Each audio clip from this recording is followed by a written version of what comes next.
still getting used to the short hair. Shorter hair, much shorter hair. I don't really need any props for this one today because I already have a dog in the background and I'm talking about a dog, so we're good. So next up for the Mokomo Dukedom, I have Inuarashi, who is of course the ruler of the day, the commander of the musketeers, is one of the former vessels, retainers of Odin, and is now kind of currently one of the 9 red scabbers in service of Momonosuke.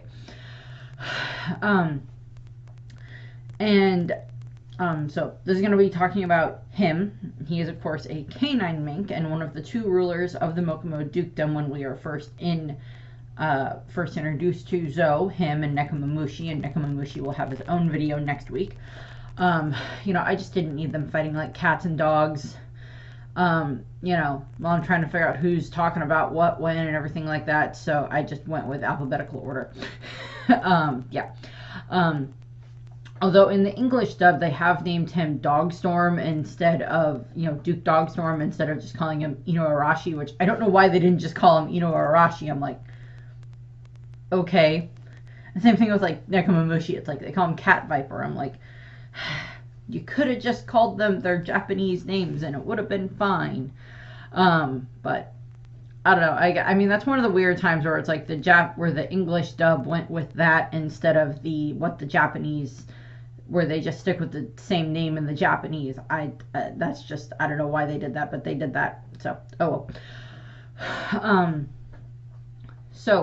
A lot of the stuff that I am going to cover with Inuarashi is going to kind of get covered again when I talk about Nekomamushi, but there's going to be some differences here and there because there are some bits where, Inu is there and some where Neko is there instead for certain things. So I just decided I would just Inuarashi, then Nekomamushi. Also, I am more of a dog person than a cat person. Not that I have a problem with cats. I'm just much more familiar with dogs. My sister's more of a cat person. She's had cats a good chunk of her adult life ever since she moved out of the house. And my nieces love cats too, and that's fine. But dogs are what I tend to associate with for pets. Into this. So Inuarashi is 40 years old. He is of course from Zou, or from Zunesha, the Mokomo Dukedom, however which you want to put it. They're all technically the same thing.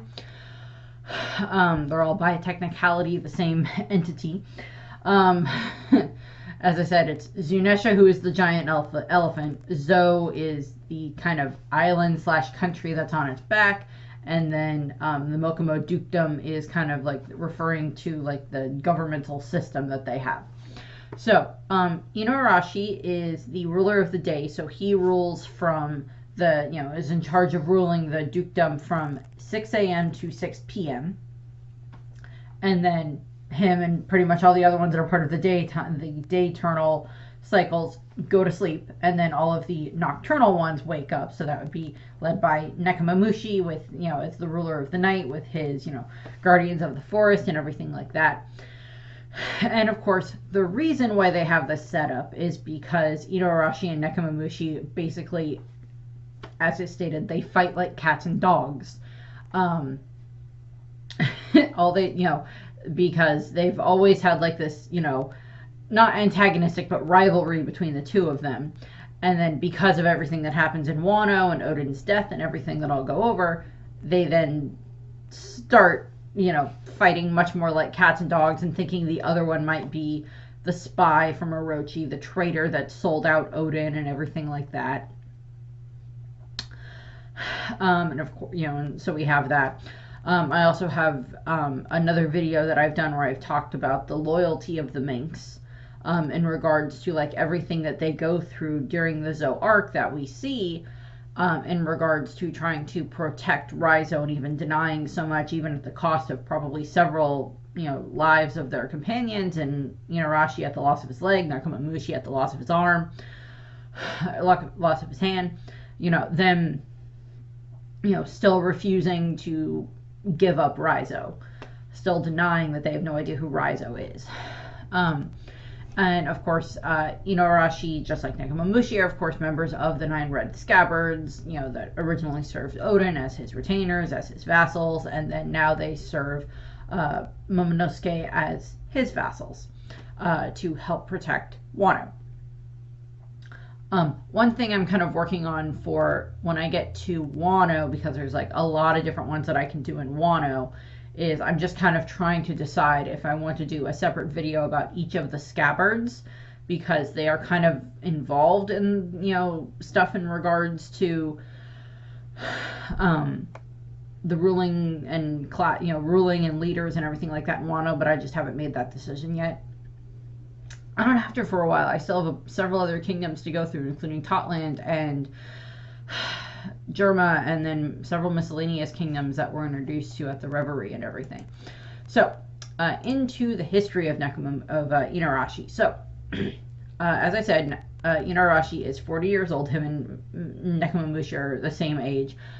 Growing up on Zou, they were friends, and they both ended up becoming members of like the pseudo version of like what would eventually become like the Guardians / Musketeers. They were part of that, and they learned that there was this connection between the Mink tribe and the Kozuki clan from Wano, because they were told about this, and they saw the road poneglyph and everything like that inside of the whale tree, and they decided that they were going to go on a journey to find their way to Wano and find the Kozuki clan and find out whether or not they, have this connection and everything like that.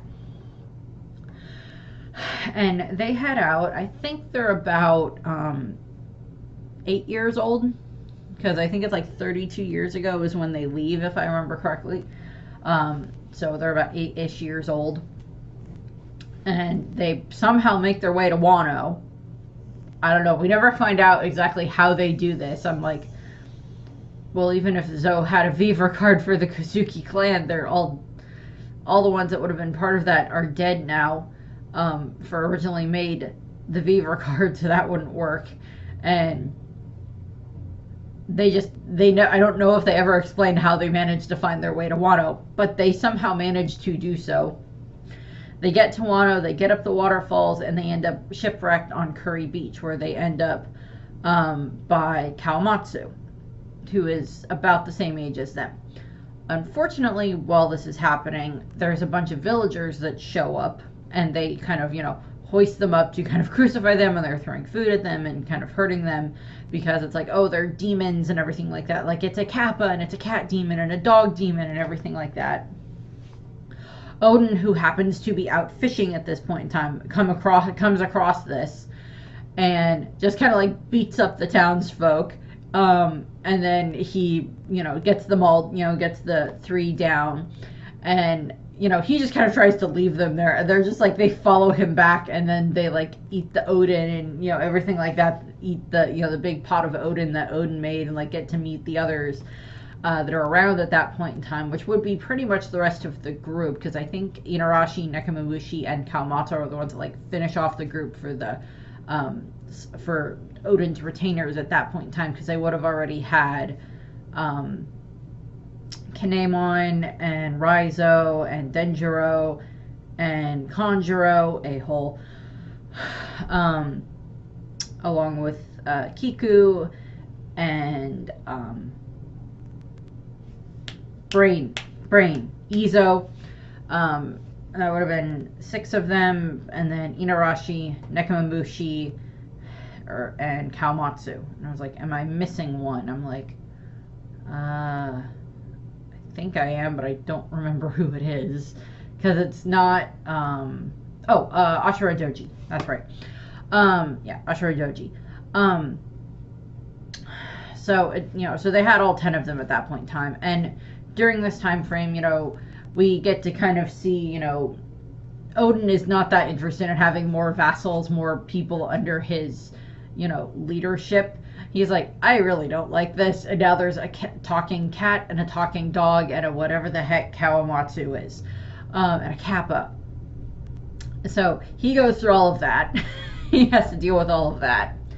And then a little while later, we have it that because the retainers know that Odin needs more money, they go and they try to steal money from Yasuie, and they end up getting caught, and they're all tied up and everything like that. And then Yasuie kind of like scolds them, and he's just like, you're trying to steal this money from me. Why should I let you have it and everything like that? And they're like, Lord Odin needs it and everything like that. And he's just like,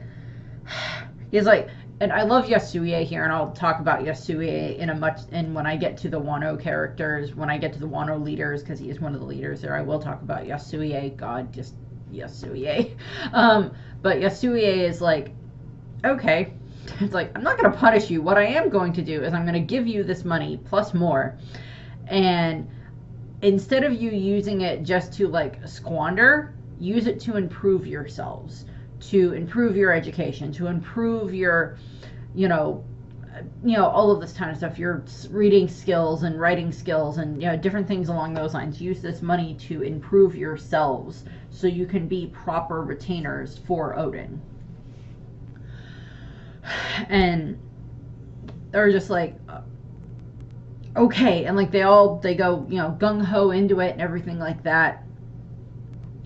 And they spend the next however many years getting, all set and everything like that, going through and reading reading what they can and all this other stuff, and, training and physically getting stronger with, this kind of applies to all of the scabbards, or the eventual scabbards at this point in time, but it's, they're all training at this point in time and getting stronger and stronger, and they're also, educating themselves, which in the case for Inuarashi and Nekomamushi would be very useful for when they end up back on Zou, so they already kind of know a good deal about like economics and how to run a kingdom and different things like that, because they help with running Curry.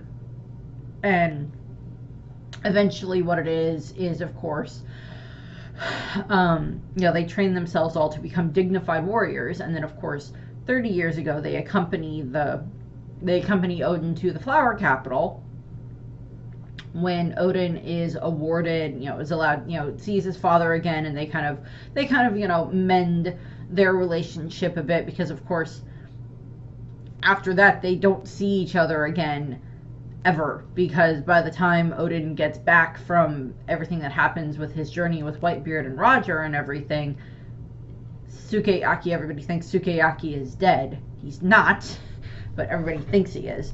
And then of course by the time Sukeyaki escapes from Orochi, Odin is dead. So, and he has no idea where Hiyori or Momonosuke are at that point in time. So, 30 years ago, they go to the, flower capital with Odin, and they show how much they've grown at this point in time. And from there, we have it that, of course, Whitebeard and his crew land on Wano, and they land on Curry Beach. And of course, Odin comes up and he's like trying to fight Whitebeard and try and get Whitebeard to take him with him and everything like that. And of course, like they have to repair the ship. And of course, during this time frame, Inuarashi and Nekomamushi end up, talking with, Marco, and they're just like, how vast is the world? We've heard that there's only like so many islands. And Marco's like, yeah, no, there's like thousands of islands, and we haven't even been to them all. And they're like, wow. And I'm like, well, I mean, their experience of the world, Neko and Inu's experience of the world at this point in time is literally elephant, and then very isolated kingdom that doesn't know much about what's going on in the outside world.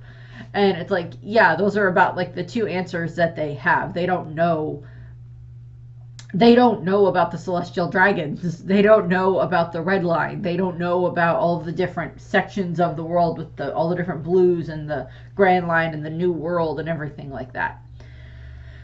And from there, of course, it's like Odin tries to leave, tries to convince Whitebeard to take him with him, and Whitebeard doesn't. And then, of course, when Whitebeard leaves, Odin and Izo end up hanging onto the back of it, on like the chain and everything like that. And Odin ends up on there for the 3 days and everything, and then it goes and saves Toki and everything.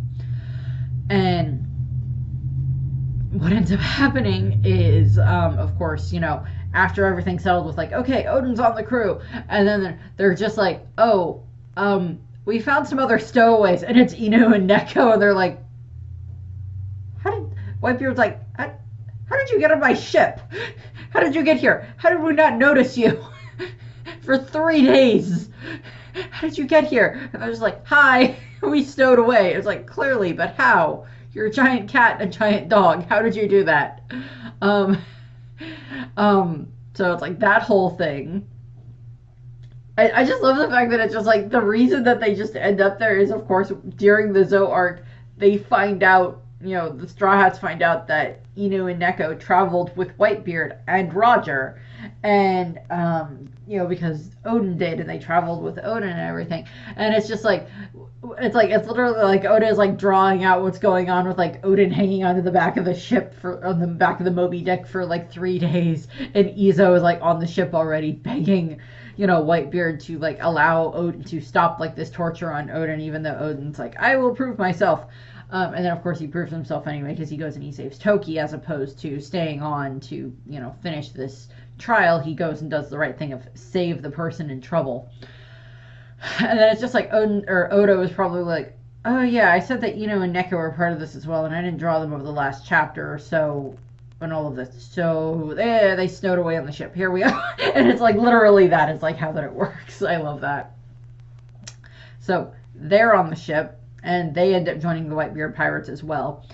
And eventually what ends up happening is during the next, over the next, 2-ish years, while they travel with Whitebeard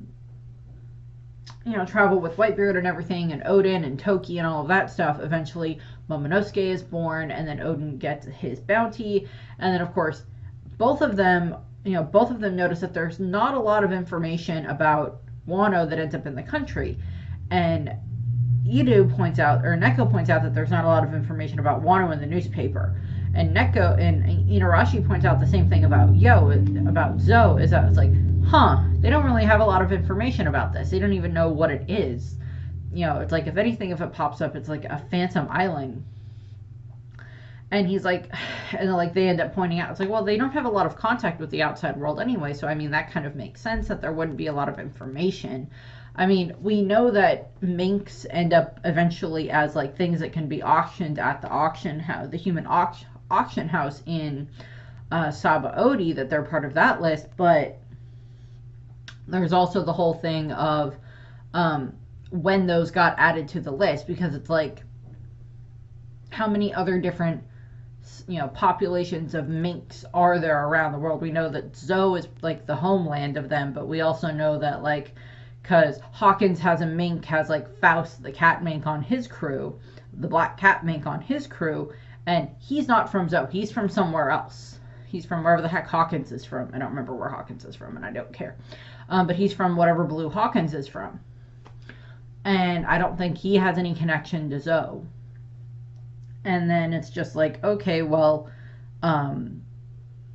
there wouldn't be a whole lot of information, and the only time that the government really put out any information about anyone from Zou is Pedro and the Nox expedition.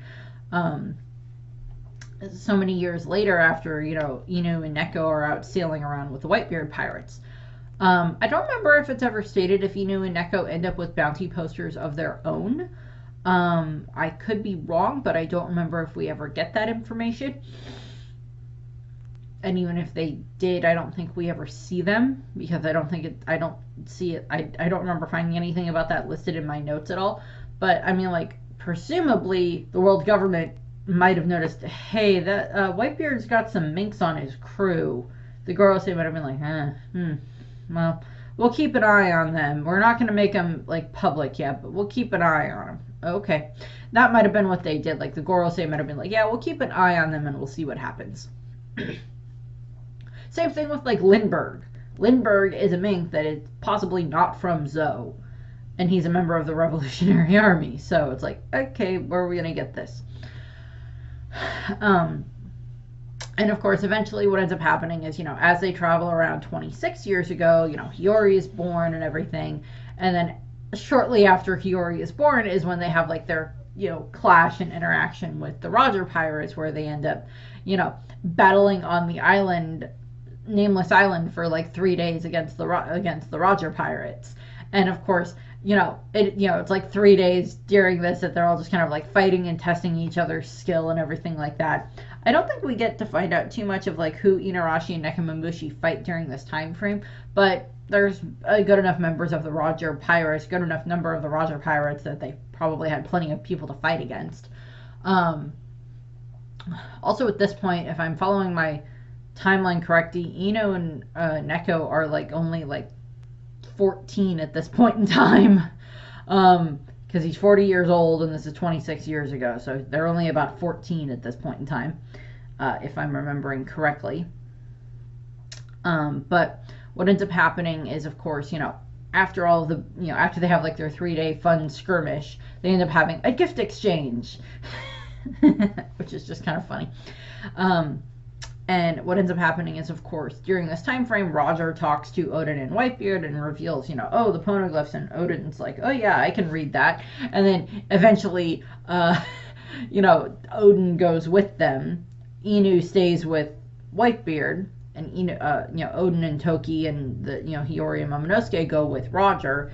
And then of course it's Neko and Inu sneak away on stow away on the Oro Jackson as well. So they're like, how did you even get here?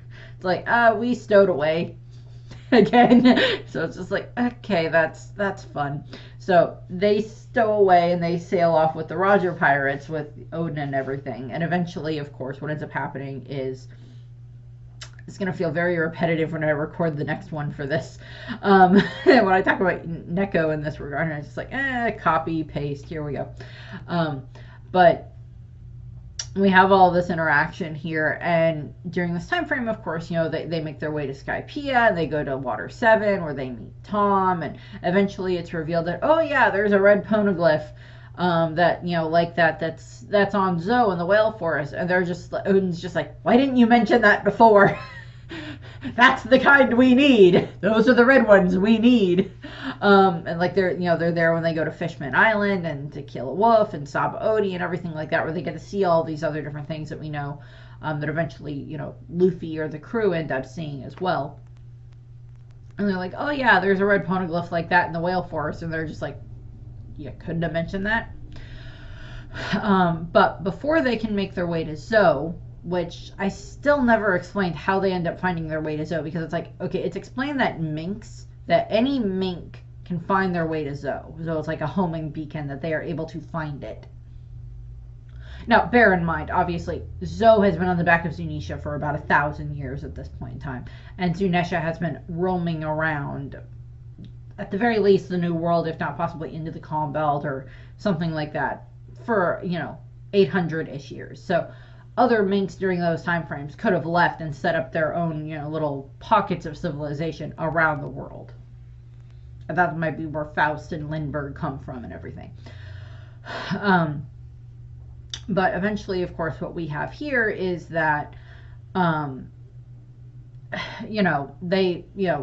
how do they find their way to Zou without Neko and Inu there to like direct them to Zou as like a homing beacon of like, it's that way. I don't know how they do that. But unfortunately, what ends up happening is Togi becomes ill, and so they end up stopping at Wano, because Odin has to go and get the poneglyph that's there. He has to go and get the rubbing of the poneglyph so he can read it and take it back to Roger so they can have the poneglyphs there so they can read all of the poneglyph information. And then B, they leave Toki and the two children along with Inu and Neko. They stay on the island, stay on Wano, to explain what's going on, that this is Lord Odin's wife and children and everything like that, and this is what's happened, and this is why Odin has not returned yet, why he cannot return yet. He has this mission that he is on. And of course, that's what ends up happening, and they give Neku and Inu give Odin a letter of introduction for the minks, so that way when they arrive on Zou, they can give the goat duke at the time, who I cannot remember his name, give him the letter, and they kind of explains to him, this is where we went and where we've been for the past however many years. We're fine. these guys are good. They're our friends. This is a Kozuki. You can show them the red poneglyph in the whale forest. It's fine. It's like a permission slip from your teacher to your parents. It's just like, yeah, no, this is fine. You can show it to them, and they do. And of course, during this time frame, Inu and Neko tell Kiku that Izo stayed on Whitebeard Pirate's ship instead. And she's kind of still upset about that. That is kind of one of the things about Wano that I'm like, they could have handled that a little bit better with, like, I mean, I can't be mad at them for having Izo die, given the fact that there hasn't been that many, like, major character deaths in One Piece, so I can't necessarily blame Oda for having Ashura Doji and Izo die, but I would have liked a little bit more where they could have had Kiku and Izo have a better interaction with each other,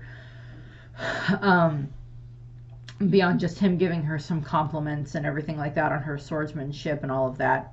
That would have been interesting, but it's also like sometimes you don't get that closure is also what it's supposed to show. But so what ends up happening is, of course, after about 6 months, Oden returns from the voyage, and at this point in time, Inu and Neko have been caught up on what's been going on over the past several years inside of Wano, with, Sukiyaki supposedly dying, and then, Orochi becoming the new shogun. With Orochi becoming shogun and everything like that. And they explain, when Oden returns, they explain it to him, to, say what's been going on and how Toki has managed to kind of rehabilitate Oden's image, as opposed to just him being, this lazy lord that left. And what ends up happening is,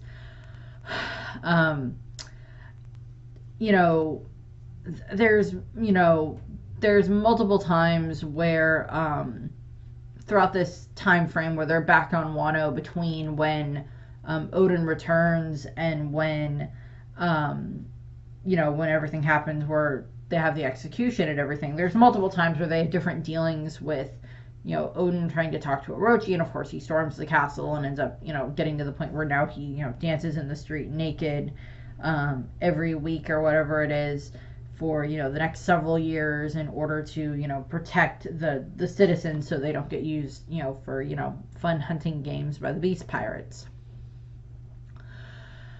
And of course, the retainers do not know what's going on during that time frame, so of course it's more of along the lines of like, Oden has to be doing this for a reason, but we don't know what the reason is. And eventually what ends up happening is they end up having it that Oden gets fed up with everything that's going on. They attacked Hirogoro and killed Hirogoro's wife and everything like that, and even though she had nothing against them, and that sets Oden off, and he's like, okay, I am going to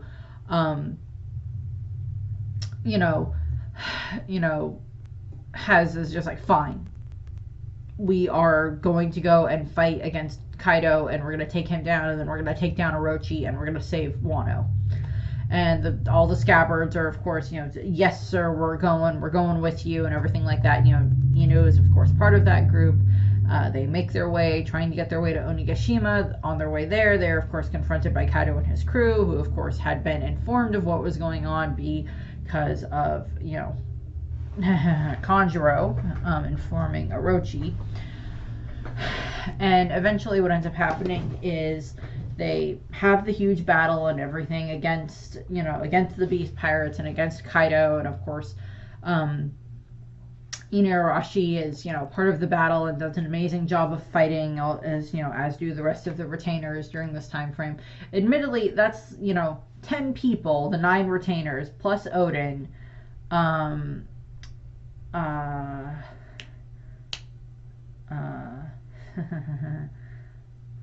Frick, Ninja Lady. Shinobu does show up, and she ends up helping as well.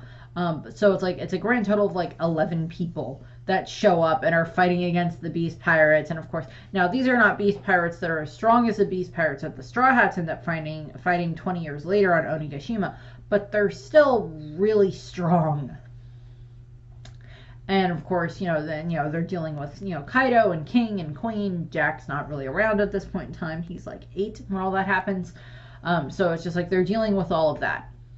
One of the other things that I didn't point out that I probably should have is, of course, we know that when Odin gets the news about Roger being executed, that he is, of course, very emotional about it. And I'm quite certain that he would have told Inuarashi and Nekomamushi and Toki and such as well, because, they were Roger's friends as well. They traveled with him and everything. And I'm sure that Inu and Neko are probably pretty sad about it as well. I mean, they didn't travel with Roger quite as long as Odin did, and they weren't with them as long as they were with the Whitebeard pirates, but they were probably still pretty sad that their friend had died. That their friend had been executed, but they also, know Roger's personality and everything. So there's probably some stuff there where they were probably pretty sad about that. What ends up happening is they have the battle against Kaido and everything, and of course, via Higurashi's trickery and everything like that, they are all defeated and captured and locked away inside of the holding cells. And then it is, when it is time for the execution, they bring them all out. And then of course Odin jumps into the pot first, has the stand thing that they have all the scabbards on it, and he holds it above his head for the next hour, for the hour of legend. And Neku and Inu and all of them are like, begging Odin to stop it, to just put them in that water so they're not, put them in the boiling oil so he's not alone and everything like that. And begging him to stop, because he's their lord and it's their job to protect him. But in Odin's eyes, it's also his job to protect his retainers as well. That relationship goes both ways. Eventually, of course, after the hour is up, Orochi, is getting ready to change it to execution by firearms instead. And by firing squad. And Odin, of course, chucks the scabbards on the stand and sends the stand flying so they can escape, and they make their way to Curry. And during their way to Curry, Inuarashi and Nekomamushi are captured by Jackie, who's one of the numbers. Don't ask me which one. I don't know. I don't care. Gets captured by one of the numbers. Eventually, they're able to escape, and they get away from the number and they get off of Wano. There, of course, they know that their lord has been executed at this point in time. They don't know that they probably heard Toki's prophecy, because maybe they heard some of the villagers, the citizens, talking about Toki's prophecy as they were trying to escape. And everything, because I don't know if we get the exact amount of time that it was between when they got captured and when they managed to escape, but they did manage to escape. And then they make their way off of Wano, and they make their way back to Zou, where they are barely alive.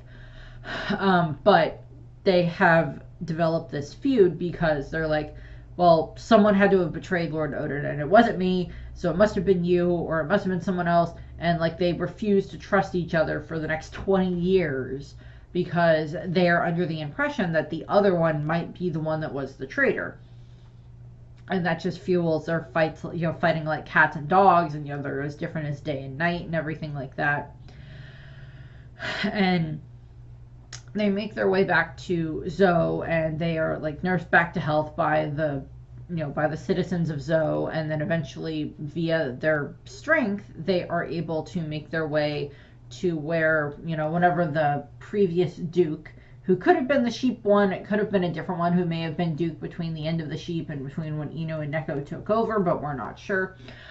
They both would have been about 20 years old at this point in time. And eventually they do get it to where they become the rulers, where they become the Dukes of Zou.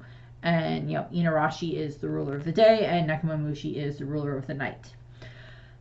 And that's how it is for the next 20 years. They both form their own sections. Inuarashi forms the Musketeers, that ends up having, a good chunk of the different warriors in it. And then, of course, Nekomamushi ends up forming the Guardians, which I will get to. when I talk more about Nekomamushi. But of course, Inu has his musketeer squad. And really the next thing that we end up learning, or the next thing that happens in the time frame, is, over the next 20 years, they've split it day, night, blah, blah, blah, blah, blah. This is when I rule, this is when you rule. The citizens can interact with each other, that's fine. And then they have the two Kingsbirds, who are Wanda and Carrot, who can go back and forth between the Musketeers and the Guardians, and between Neku and Inu, and act as, like, not interpreters, but act as, like, diplomats between the two of them. And they're welcome in both camps to a degree. So I like how they have that set up there, because it's like, well, the two of them refuse to talk to each other, so we'll have someone else do it for us. We'll have someone else deliver messages between the two of us instead. And that's what ends up happening, and that's where Wanda and Carrot come in.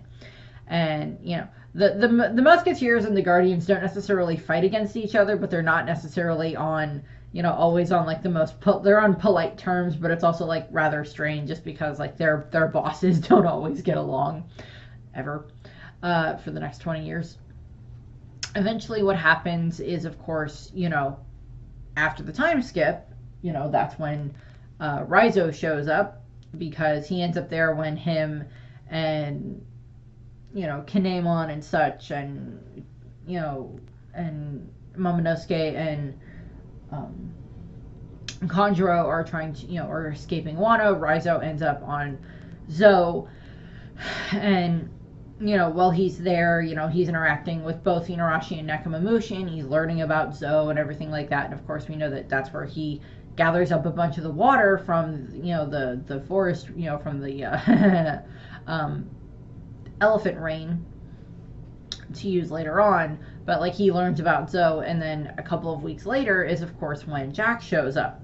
And during the time frame when Jack shows up, they tie Raizo up in the whale forest by the poneglyph, with food and water.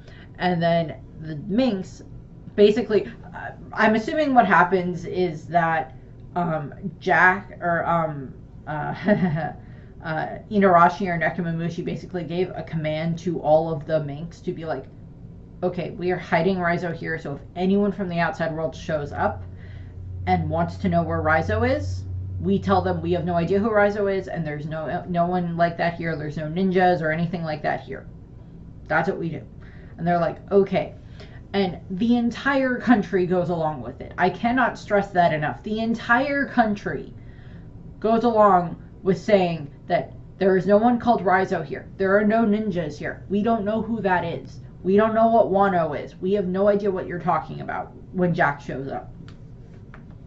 And Jack shows up, starts destroying stuff, and Inu shows up and starts to confront Jack, along with the Musketeers showing up, the three Musketeers and a bunch of the other ones showing up, to deal with Raizo. And the thing is that Inu tries the diplomatic approach first. He's like, okay, there's no one called Raizo here, but you are welcome to look around, as long as you don't destroy things. You are welcome to look around and see if you find him. Yeah, pretty sure Jack is not going to figure out, hey, you got a giant tree over there that's shaped like a whale. Let's go poke it and see what's inside. I don't think Jack would be that smart. But of course, Jack doesn't want to do the diplomatic approach. That's not how Kaido and the Beast Pirates trained him. He's just like, screw it, smash, smash, smash. And Ino's like, okay, fine, I guess I'm gonna have to fight you.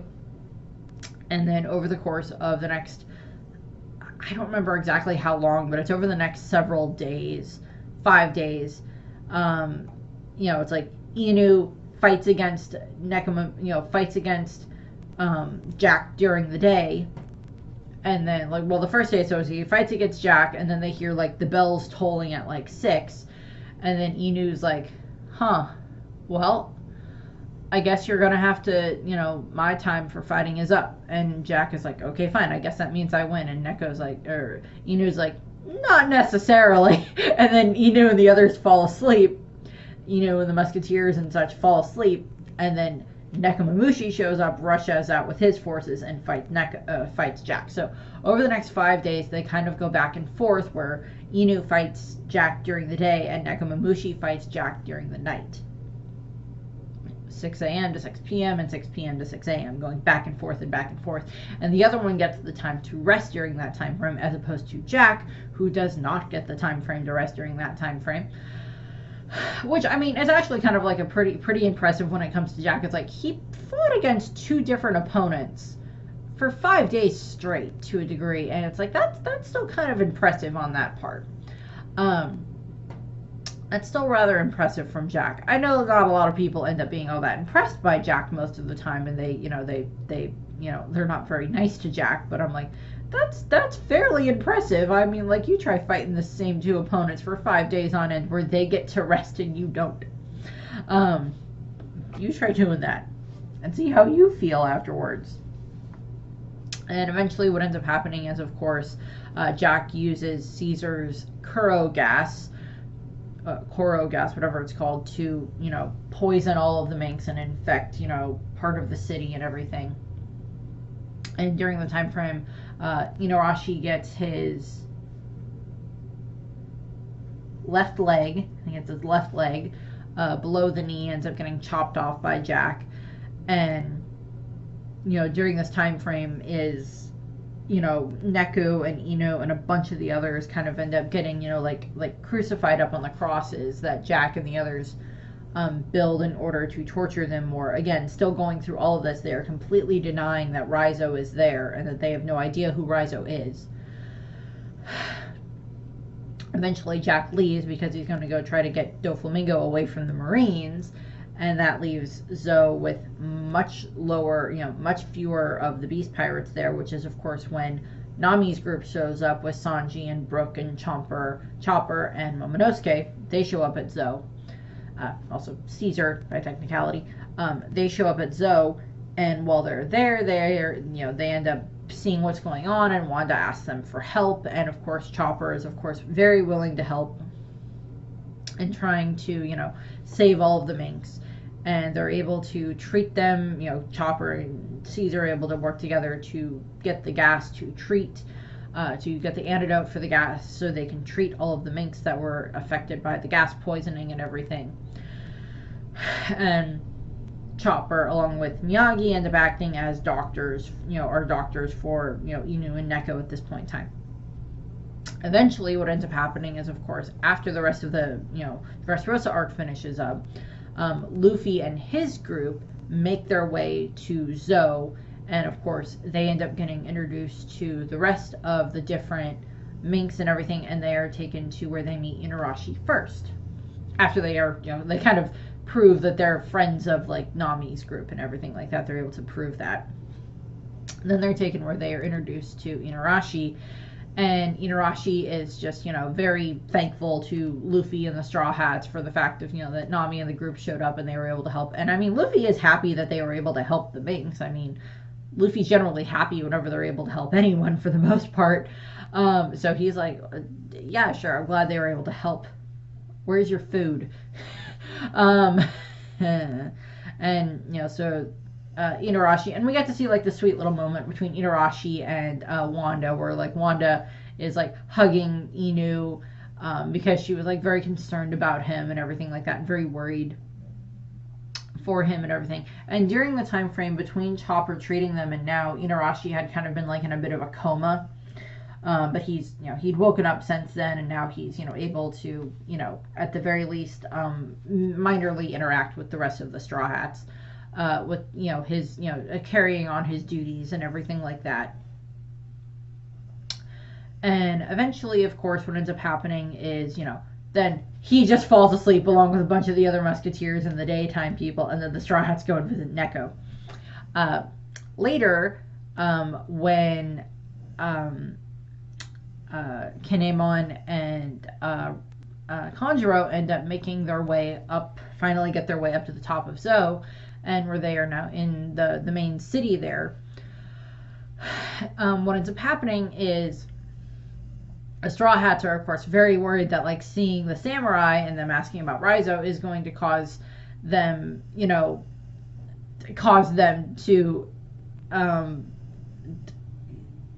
is going to cause problems. And they're like, oh no, we can't do that, because, like, they just went through all of this trouble to, prove that Raizo isn't here and everything. And of course, what ends up happening is they get there, and Kinemon not reading the room at all, because he's Kinemon and he can't read the room, for the most part. It's just like, hi, I'm Kinemon, I'm a samurai, I'm looking for a guy named Raizo, he's a ninja. And then, like, I'm from Wado. And we have the moment that I love, where they have, that just shows the loyalty of the Minks, where, you know, Inu and Neko have shown up at this point in time. It's the first time they've really interacted in the last 20-ish years, give or take. Last 20 years, you know, take a couple of years. And they're like seeing each other, and then they see Kinemon, and they see, you know, Kanjuro, who they still believe is their friend at this point in time. And, you know, the dog is snoring in the background. So if you hear that in the background, I'm sorry. And what ends up happening is we have the whole Raizo is safe moment, where they, you know, they bow to Kinemon, and they're like, Raizo is safe, he is fine. And they're just like, oh my god. You know, the Straw Hats are just like befuddled by everything that just happened. They're like, wait a second, I thought Raizo wasn't here. I thought they didn't know who Raizo was. And it's just like, no, we kept him safe here and hidden, and we tied him up by the whale tree. So they end up taking them up to the whale tree and showing them, you know, introducing them to Raizo and showing them the road poneglyph and explaining the road poneglyph to them and everything. And they, you know, they get to meet, you know, Momonosuke for the first time in 20 years. And it's just like, huh, you are still a child. That type of a thing. Admittedly, at this point in time, the Straw Hats don't know about the time travel yet, so it's just like, I'm just like, well, what's going through the Straw Hats' heads at this point in time with this interaction? It's just like, is it like, are they just thinking that, like, oh, they recognize Momonosuke because he looks like his mother and father, and that's why they recognize Momonosuke, or whatever? Because it's just like, or, you know, Momonosuke must just know them because, like, his father or mother told him stories about Inuarashi and Nekomamushi, and that's how he recognizes them. Just like, how does that work? I would have started to be like, wait a second, how long have you two been on this island? Just like, I would think I would be asking other questions at that point in time. But of course, what ends up happening is, you know, they end up forming the ninja pirate mink samurai alliance at that point in time, because, you know, Luffy agrees to help and everything, and Law agrees to help, because it means he'll have help taking down Kaido, and it's just like, oh, I might as well have more help. So they form that pact and everything, and like, Inuarashi and Nekomamushi at this point in time kind of set aside their differences, in regards to, you know, we can work together for this. It's just like, I'm still not 100% sure you weren't the traitor, but we'll work together on this right now. And what ends up happening is, of course, you know, after that is when Zou is attacked by Jack showing back up again, and they end up having to deal with that, where Momonosuke has, you know, has Zunisha whack Jack away, which I still love. And then, of course, they end up having, you know, Pekoms interacts with them and helps them and everything like that to help them go and find Sanji. And they kind of split up into two groups, where Inuarashi and his group are going to stay on the island with Momonosuke while they make their way to Zou. And with, you know, Robin and Frankie and Usopp and Zoro, they're going to stay there, and they're going to make their way to Zou with Kinemon and Kanjuro and Raizo. And then Luffy and his group are going to head off to Whole Cake to try to save Sanji. And then Neko and his group and the Guardians are going to head off to go and try to find Marco. And subsequently, Izo. So this is where we have them actually breaking up, where there's not a whole lot for me to talk about Momonosuke for a little bit. So just Inu here, since this is the Inu video. After that, and this video is already longer than I anticipated it being, so I'm glad I'm not doing both in the same video. But what ends up happening is they make their way to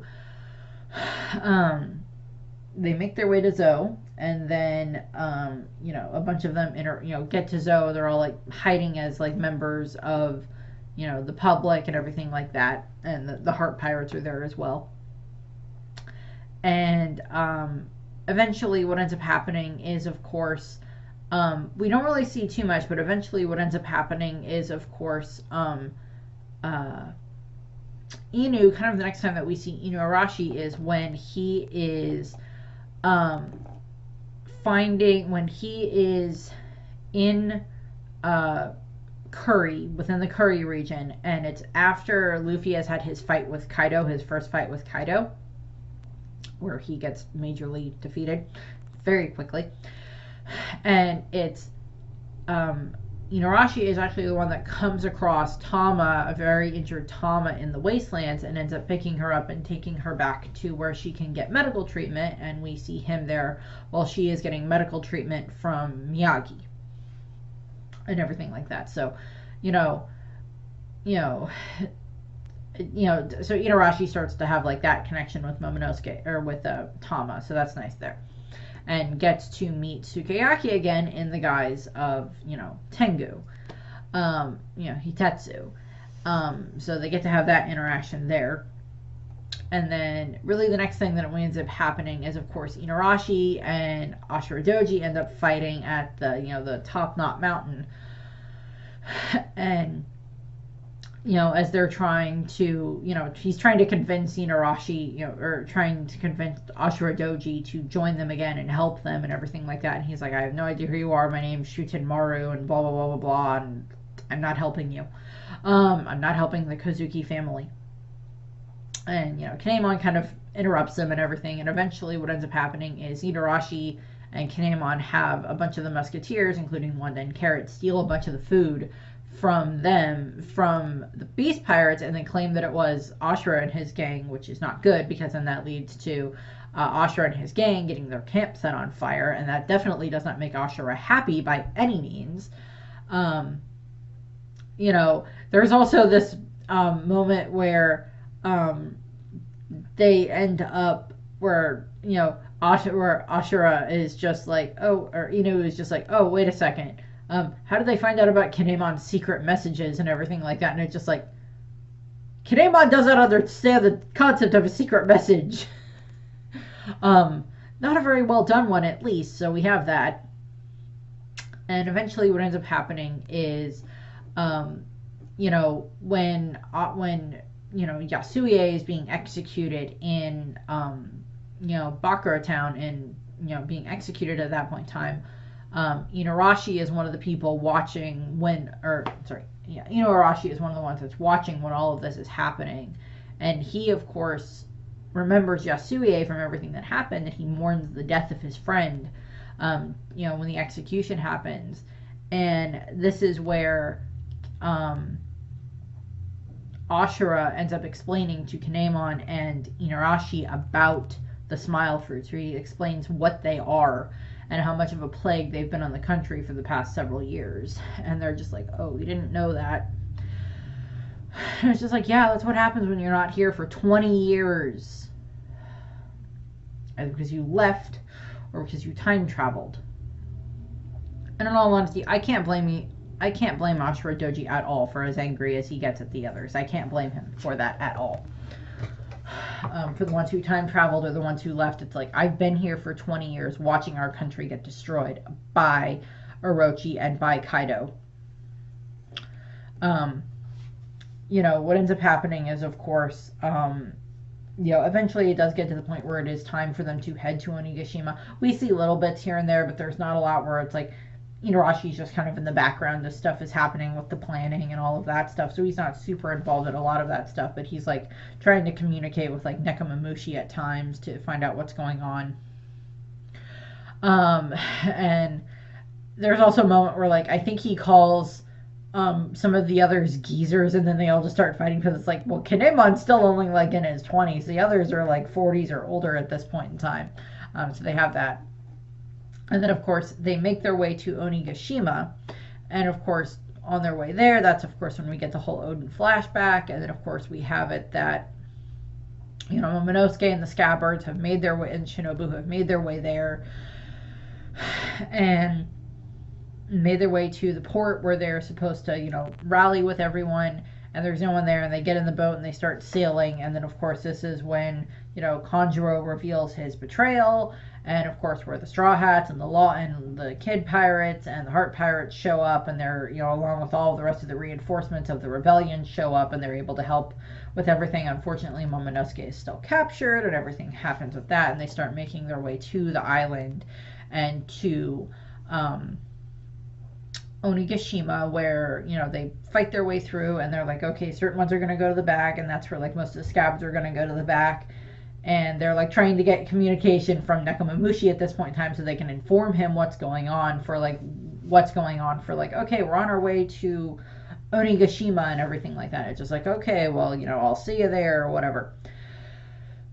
And they get to the back, and while they're there at the back, they end up having to deal with this is, where Koshiro reveals himself to be Denjiro and everything like that. So we have that, and of course, that's what happens when all the ships start showing up with the rebellion on them.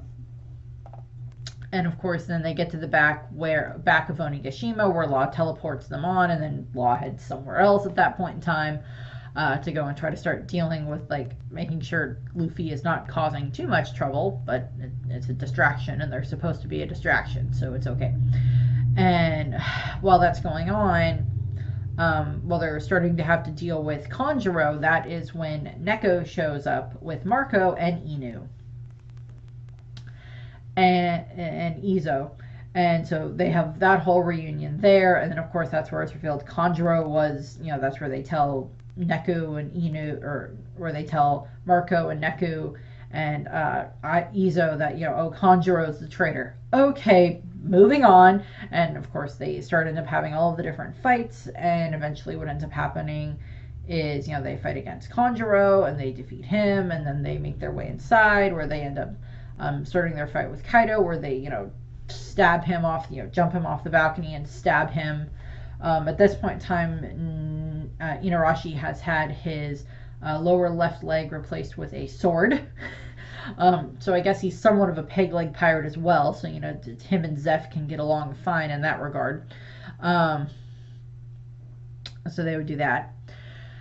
And what ends up happening is, of course, they end up, they all stab Kaido at the same time, and then Kaido goes dragon, makes his way to the roof, and ends up, fighting all of them on the roof, and that's where a bunch of the minks are. And of course, they happen to have it where it lands up there, where they can all fight in their Sulong forms. So they're all fighting, and they're all fighting against where, like, they have all of the minks are fighting against Jack and his crew. So that way, that, as like this is payback for what you put us through, on Zou and everything, with you causing so much trouble. So they're dealing with that.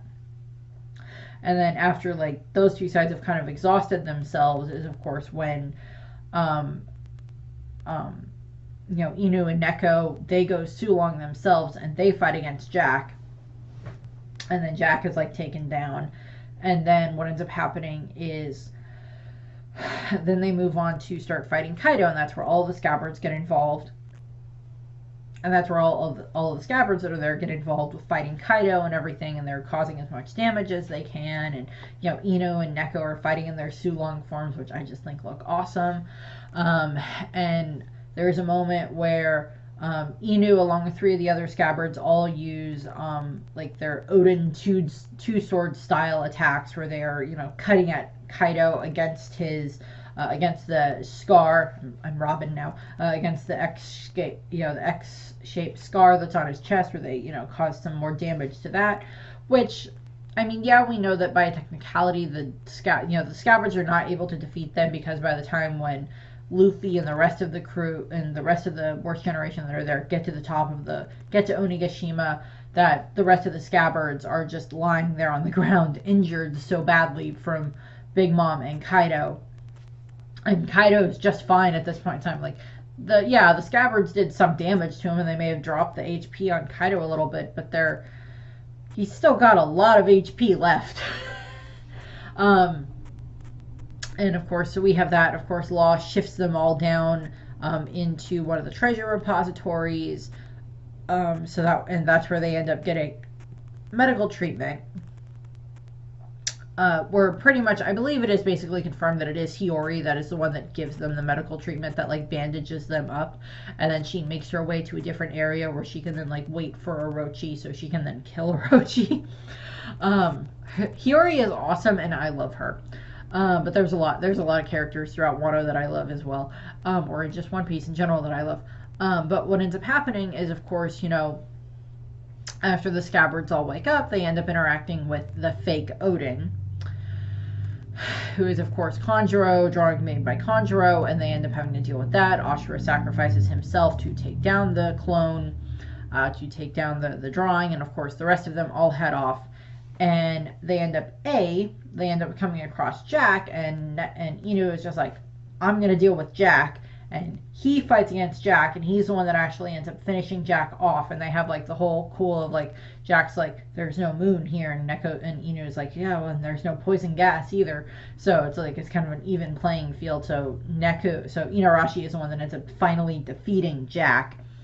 I don't remember if we end up actually. I mean, it hasn't been stated whether or not Jack is dead, because I think we see him at the prison later on when Aramaki attacks. So I don't think Jack is dead. But what ends up happening is, of course, so Inu manages to defeat him. And, they end up having like this major battle. And, of course, he does manage to reactivate his Sulong because, of course, it ends up, that the moon appears. So he's able to transform, and he's able to, finally take care of Jack and take him out.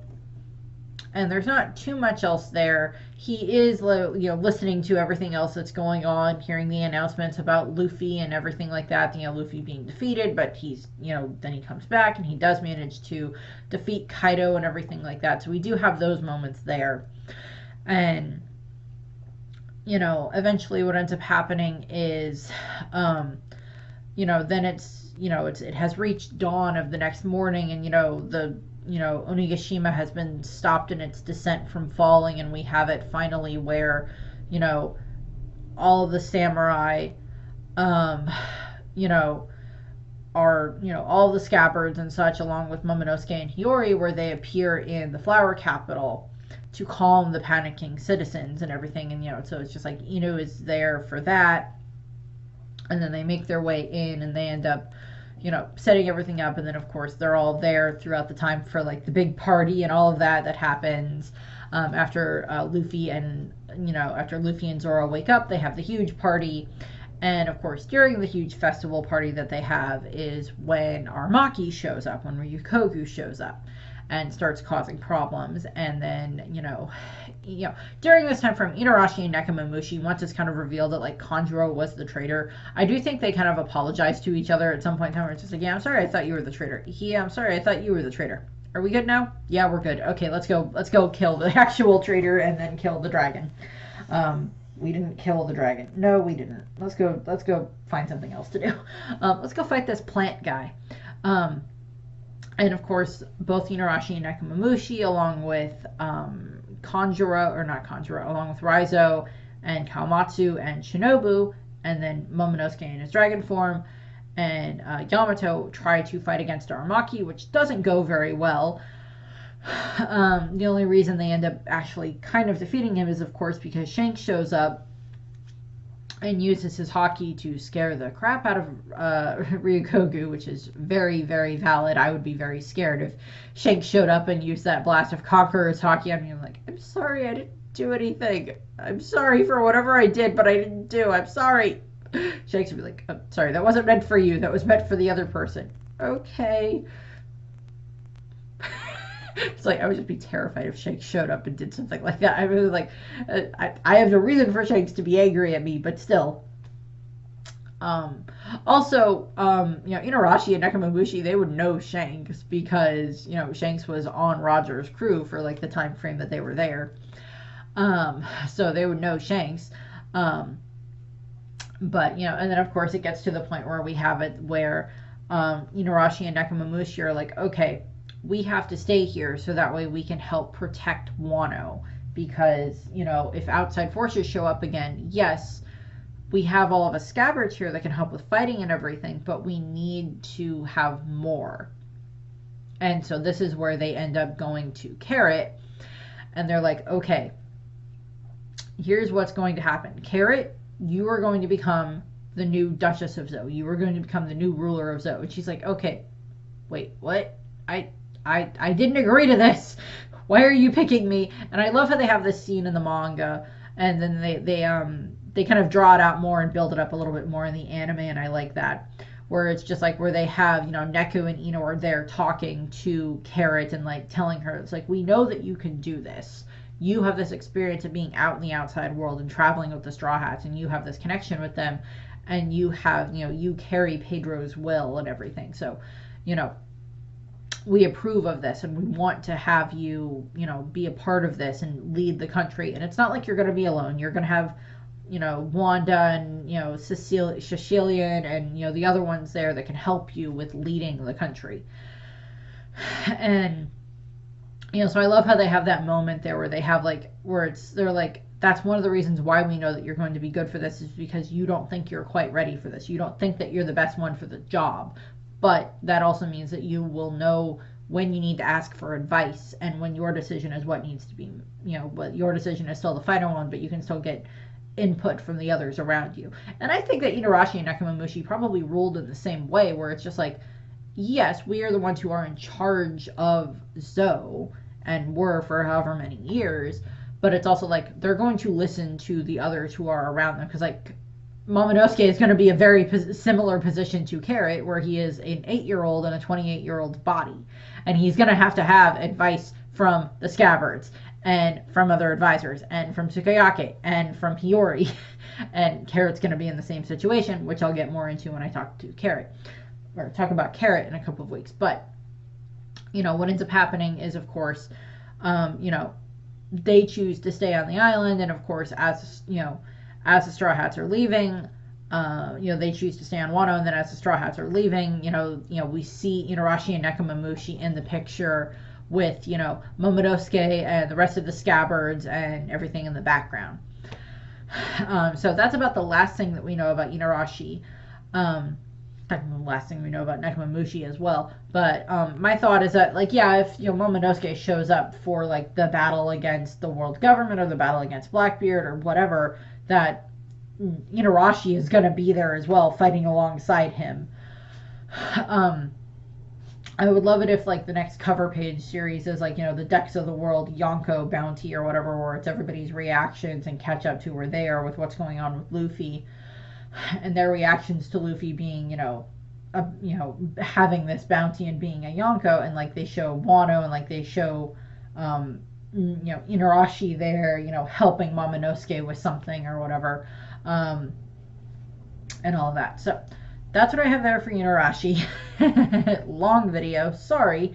I will do another separate one where I talk about Nekomamushi. A lot of it will go over some of the same stuff, but there's some alternate stuff that happens with Nekomamushi that does not involve Inuarashi, or some different characteristics that they have against each other. So that's what I have. I thank you for watching. I hope you enjoyed the video, and I hope you have a nice rest of your day. Bye!